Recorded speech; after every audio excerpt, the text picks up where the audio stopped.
Alam nyo ba kung saan makikita kung na-invite na ba kayo ni Lolo Met sa ads on Reels? Minsan kasi guys, hindi yan makikita dyan sa inyong dashboard. So ganito ang gagawin nyo para makita nyo kung okay na ba, ready for setup na ba yan. So sundan nyo lang yung ibibigay kong steps. Punta lang tayo sa ating Facebook account.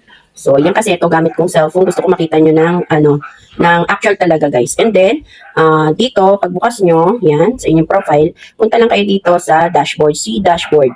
So, yan, hanapin nyo lang yung inyong, okay. Dito actually, sa monetization, yan nga, kagaya na sinabi ko, hindi nyo yan makikita yung ibang mga tools.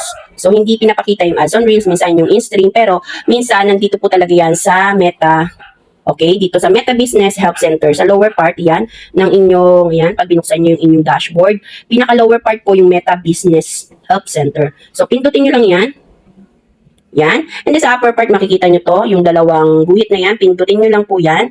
And then, makikita nyo tong Get Started. And then, Monetize Your Content. Yan. And then sa lower part, hanapin nyo yung okay, hanapin nyo tong see if you qualify for in-stream ads. So, pindutin nyo lang yan. And then dito, yung start earning, pindutin nyo po yan. Okay, matagal lang yung ating wifi. And then to, check it out. Then yan, nakikita nyo na po dito ano bang gamit yung account. So, ayan, pag nandito na kayo, mamimili kayo ng account. Kung anong account ba yung gamit nyo. Okay, ako kasi, ang gamit ko yung Maria Cecilia. So, piliin nyo yung ano bang gusto nyong makitang account, yung iyo bang page or profile. So, hanapin nyo lang yan dyan. So, ayan, pag pinindot nyo yan, makikita nyo na yung tools. Andito na yung tools. So, ito kasi na-set up ko na to. Pag yan ay nandyan na po sa upper part na yan at nakalagay po ay set up. So, ayan, ginawa kong example yung isa kong page. Meron ng for setup yung kanyang ads on Reels. So, ayan, ganyan po yun. Okay guys, para po dun sa mga for setup na ang tools nila, dapat po naka-ready na ang inyong payment method bago nyo po yan i-set up. Paalala lang po. Yung iba pong yung tools na hindi pa nakukuha ang criteria, dito yan, pindutin nyo lang po yung arrow na yan. And then na yan, makikita nyo yung criteria not met. Okay guys, sana naman ay may natutunan kayo or naintindahan nyo yung pagpapaliwanag ko sa video ko na ito. Pagpasensya nyo na yung ingay at kung meron pa kayong mga katanungan, paki-comment lang po below.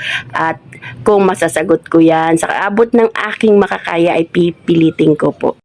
Medyo may kahirapan lang po talaga kasi ang paggawa ng content about dito sa tutorial na to, no. So, sana ay napasaya ko yung iba dyan na hindi pa alam yung setup na to, no. Ako po ay nanghihingi ng paumanhin sa inyo dahil hindi po ako ganun ka-expert. And I stand to be corrected. Ito na nga yung sinasabi ng isang superhero na with great power comes with a great responsibility. So, as a content creator with great influence comes with a great responsibility. So, yan, pag pinasok nyo ang mundo ng content creator, make sure ready na kayo sa responsibility nyo.